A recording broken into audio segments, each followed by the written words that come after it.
We're still trying to gather information about what happened, and we just don't have conclusive evidence one way or the other. I know there's lots of questions, but we just don't have conclusive evidence. One thing I can tell you for certain is that the United States was not involved in this incident in any way, contrary to Mr. Peskov's lies. And that's what they are, just lies. So we're still looking at this. We haven't come to any conclusions one way or the other. We're going to try to learn more, but let's not label it a report or an investigation or anything like that. We're doing the best we can to try to find out what happened. We're still trying to ascertain exactly what happened here and do the best we can. And we're going to be humble about this, Jeremy. It may be that we'll never fully understand exactly what happened here. I mean, I'm not aware of any private conversations between us and Russian officials over this alleged drone attack. I mean, it just happened yesterday.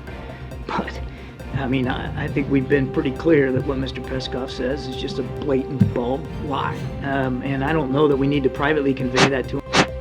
Since the U.S. Treasury estimated the government has until June 1st before it hits the country's debt limit, sooner than expected, the risk of a U.S. default has turned up the heat on Washington's lawmakers to avert an economic crisis. The United States is getting perilously close to a really dangerous situation. Reuters White House correspondent Trevor Honeycutt says that with less than a month before that deadline, time is quickly running out to reach a deal. And so there really just isn't that many days left in the month where the president, the leaders of the House and the Senate are all in the same place. And that's going to make it very hard to get a deal done. So the very first day that the House leader, the Senate leader, and the president are in town is May 9th.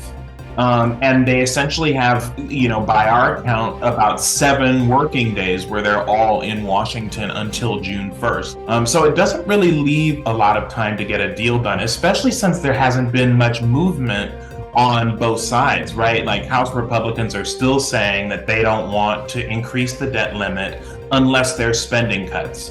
And Biden is still saying that he doesn't want to negotiate on spending cuts at all. He just wants a clean debt limit increase. The fault on the national debt is off the table.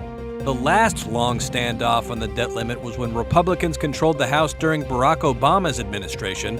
That ultimately led to a historic downgrade of the nation's credit rating, which raised borrowing costs and hammered markets, but a default was averted.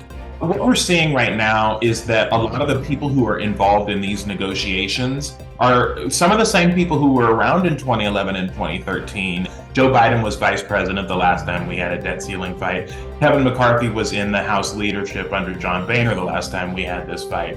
And so both of them kind of took 2 different lessons away from it, right? For Joe Biden, his lesson was don't negotiate at all, because that created its own turmoil. But that also puts us in a position where, it's a higher hurdle for him to come to some kind of an agreement with McCarthy, because he's already said from day one, I'm not going to negotiate, right? And then I think for Kevin McCarthy, I think the lesson that he and Republican leadership took away from this was 2 things, really. One, it's really hard to keep your caucus in line. And 2, you have to give them something, right? And you have to give them some sense that they used this leverage and got something out of it. Come to the table and stop playing partisan political games. Some legal experts have said that Biden has another option to avert a crisis: invoke the 14th Amendment, which includes a clause adopted after the Civil War stating that the, quote, validity of the public debt of the United States shall not be questioned. But Honeycutt says the White House, not to mention financial markets, foresees issues with that proposal. The negotiations have gotten so complex that a lot of people in Washington are talking about kind of magic wand options, right? Like the idea that the president could just say, you know what, it's unconstitutional, look at the 14th Amendment, we have to pay our bills, we're just going to go ahead and do it. Or, there's talk about minting a certain coin. The problem is that with some of these things that have never been tried, there would be so many, just the mechanics of actually doing it would be very difficult to kind of sell that to the markets. And it would be very difficult to sell to the White House the idea that they should take a novel legal theory about the debt limit to a Supreme Court that's been, pretty hostile to some of their novel ideas thus far. So I think, the sense that I get from talking to the White House, at least, is that there really isn't a magic solution here. We can debate it, we can think about it, we can try and find a way out of this, but the only way out of this is to have a conversation where it comes back to the lawmakers, where they have to figure out a way that they can settle their differences here. If legislation isn't passed by both the Republican House and Democratic Senate and on the president's desk for his signature in time, it would mark the first default caused by a policy choice in U.S. history.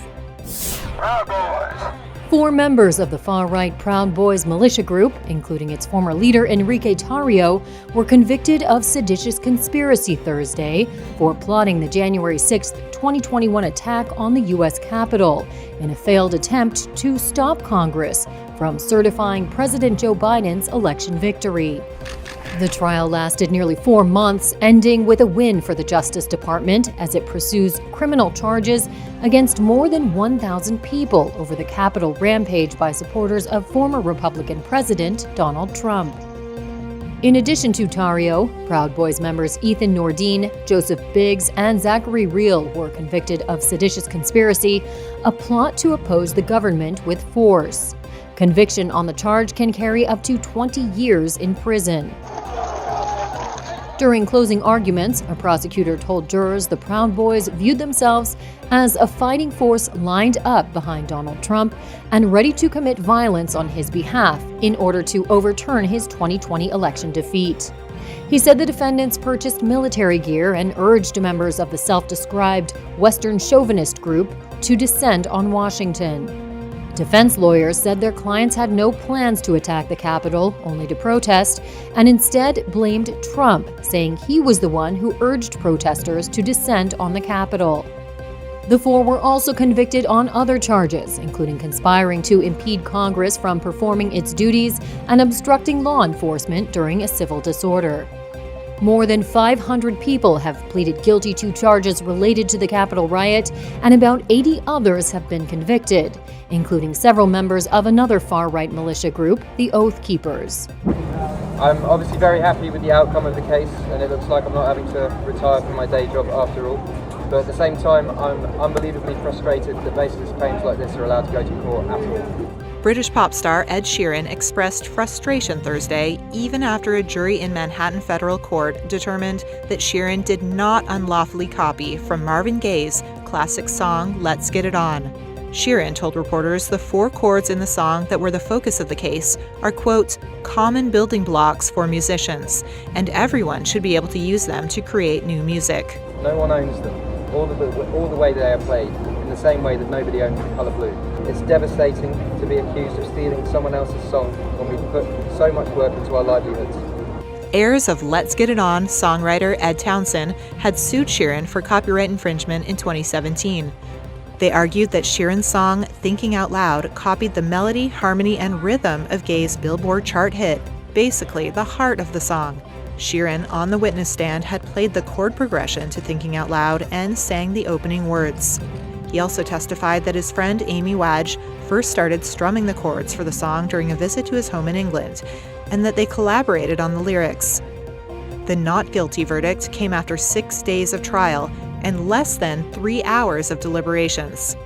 I'm just a guy with a guitar who loves writing music for people to enjoy. I am not and will never allow myself to be a piggy bank for anyone to shake. Thanks, guys. But 2 similar lawsuits are still pending against Sheeran in Manhattan involving copyright interests in Marvin Gaye's song. Ed, how do you feel?